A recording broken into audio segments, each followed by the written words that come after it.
নমস্কার বন্ধুরা, আজকে একটা নতুন রান্না নিয়ে এসেছি। এটা হলো কাঁচকলা মটর ডালের বড়া দিয়ে একটা ঝোল, ভীষণ টেস্টি। এই বড়ার ঝোল থাকলে আর অন্য কিছু লাগবে না। মাছ মাংস তো আমরা প্রতিদিনই খাই, কিন্তু এই রকম একটা ঝোলের রেসিপি থাকলে আর অন্য কিচ্ছু লাগে না। এই যে মটর ডালটা আমি দিয়ে দিচ্ছি, তার ভিতরে কাঁচকলাটা দিয়ে দেবো। কাঁচকলাটা একটু জলে ভাপিয়ে নিয়েছি, সুন্দরভাবে ভাপিয়ে নিয়েছি, দেখতেই পাচ্ছেন। এবার দিয়ে দেবো একটু রসুন, আর দিয়েছি 1 ইঞ্চির মতন আদা। রসুন 5 কোয়া আছে, এই রসুনটাও এটার সঙ্গে পেস্ট করবো। এবারে দিয়ে দিচ্ছি, যে পেস্ট করা হয়ে গেছে, নুন দিয়ে দিলাম পরিমাণ মতন। যে মিশ্রণটা বেটে রেখেছি তার ভিতরে হলুদ দিয়ে দিলাম। একটা ভাজা মশলা তৈরি করেছি, চিনি দিচ্ছি, চিনিটা দিতে হবে, একটু মিষ্টি মিষ্টি ভালো লাগবে।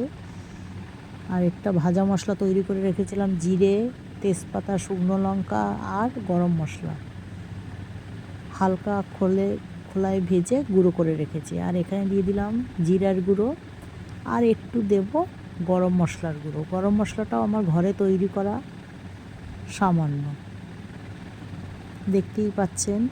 এবারে এটাকে ভালো করে মেখে 10 মিনিট আলাদা করে রেখে দেব। যদি বেশি নরম হয় তাহলে আপনারা একটু বেসন ব্যবহার করতে পারেন। আমি বেসন ব্যবহার করব না, যেহেতু বড়াটা ঝোলে ফোটাবো না, ওই জন্য। আর এখানে ঝোলটা তৈরি করার জন্য আদাটা একটু ঘষে নিয়েছি, পরিমাণ মতন হলুদ, পরিমাণ মতন নুন,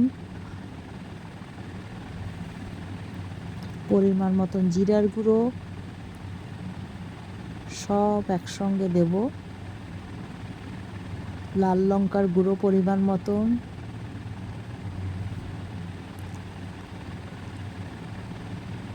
চিনি পরিমাণ মতন, যেহেতু একটু মিষ্টি মিষ্টি ভালো লাগে কাঁচকলার বড়া। এবারে এইটা জল দিয়ে ভিজিয়ে রেখে দেবো 10-15 মিনিট, তাহলে বাটা মশলার মতন একটা স্বাদ হবে। আর মশলাটাও ভালোভাবে ভিজে যাবে, ঝোলের স্বাদটাও বেড়ে যাবে। এবারে কড়াতে দিয়ে দিয়েছি সাদা তেল, বেশ খানিকটা। এবারে যে বড়া আকার ভেজে নিচ্ছি, যে যেভাবে ভাজার এই বড়াটা ভেজে নিতে হবে। লাল করে হালকা আগুনে, বেশি জোরে আগুন দিলে পুড়ে যাবে বড়াগুলো, হালকা আগুনে ভিতর থেকে হয়ে যাবে বড়াটা। এই যে দেখতে পাচ্ছেন, কাঁচকলা আর মটর ডালের মিশ্রণটা দিয়ে বড়া তৈরি করে নিচ্ছি।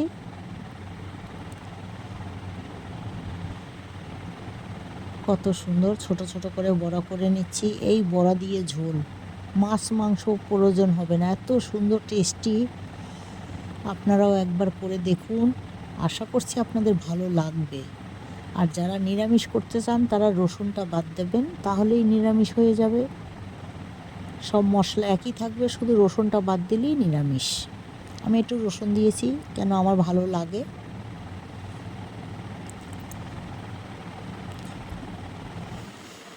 আমার তো ভীষণ ভালো লাগে বড়ার ঝোল খেতে, তাই আমি মাঝে মধ্যেই করি, আগেও করেছি হয়তো, কিন্তু আপনাদের শেয়ার করছি আমার নিজের রেসিপি। আমি যেরকম পারি, প্রতিদিন যেরকম আমার রান্না হয়, আপনাদের সামনে তুলে ধরার চেষ্টা করছি। আপনাদের কতটা ভালো লাগাতে পারছি জানি না। এই যে দেখুন, তেজপাতা, শুকনো লঙ্কা, তেজপাতা আর জিরা ফোড়ন দিয়েছি। এবার আলুটা ভেজে নিচ্ছি, ভেজে এই যে বড়াটা ভেজে রেখেছি, আলুটাকেও একটু লাল করে ভেজে নিয়েছি। আর যে এই যে মশলাটা গুলে রেখেছিলাম, এই মশলাটা দিয়ে দিয়েছি, দেখুন। এবারে ভালোভাবে কষাবো। আমি সব সময় বলি, যত সুন্দর কষানো তত সুন্দর খেতে। তাই আমি জল দিয়ে দিয়ে বড়ার মশলাটাকে কষিয়ে নেব। এই যে আলু দেখতেই পাচ্ছেন তেল ছেড়ে দিচ্ছে। আমি বড়া ভাজার তেলেই, সাদা তেলেই করছি আজকে। আপনারা যদি প্রয়োজন মনে করেন সর্ষের তেলেও করতে পারেন। এই যে দেখুন তেল ছেড়ে দিয়েছে, এবারে বেশ খানিকটা জল দিয়ে দেবো। কেন বড়ার ঝোলে জলটা একটু বেশি দিতে হয়, আলুটাও সেদ্ধ হবে আর বড়াটাও বড়াটা আমি জলে দিয়ে ফোটাবো না, মানে ঝোলের ভিতরে দিয়ে ফোটাবো না, নামিয়ে দেবো। যে গরম মশলা আমার ঘরে তৈরি করা, দারচিনি আর এলাচের গুঁড়ো, আর দিয়ে দিচ্ছি ঘি। ভীষণ ভালো লাগে। ভালো লাগলে লাইক শেয়ার কমেন্ট অবশ্য করবেন আর চ্যানেলটাকে সাবস্ক্রাইব করে দেবেন। এই দেখুন বড়াটা ভেজে রেখেছি, এবারে ঝোলের ভিতরে দিয়েই নামিয়ে দেবো, আমি কিন্তু ফোটাবো না। এবারে নামিয়ে দেবো সব বড়া কটা দিয়ে, ঝোলটা কিন্তু বড়ার ভিতরে একদম ঢুকে যাবে গরম গরম। এভাবে করে দিয়ে ঢাকা দিয়ে রেখে দেবেন, দেখবেন ঝোল একদম শুকিয়ে যাবে। ঝোলটা এখন পাতলা আছে, পরে কিন্তু ঘন হয়ে যাবে, তাই একটু ঝোলঝোলই নামাতে হবে। এরকম একটা বড়ার ঝোল থাকলে আর অন্য কিচ্ছু লাগে না।